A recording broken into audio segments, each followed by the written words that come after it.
Deg-degan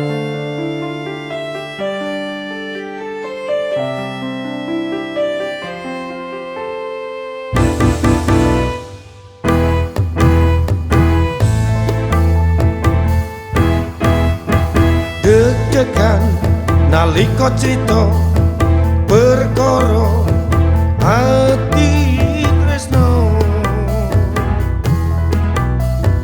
ora liya mung mutalati marga rasa katresnan kasmaran atiku ingin ketemu. Adem panas rasane dodo nyonggo rasa kangen, ingin ketemu ra gelem pisah tansah kelingan tresnamu kasmaran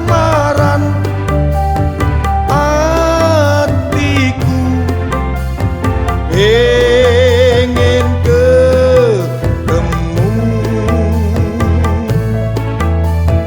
Tresnaku pangandelku madhep mantep ring Gusti Yesus.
Mantep ring Gusti Yesus, mantep ring Gusti Yesus, mantep ring Gusti Yesus.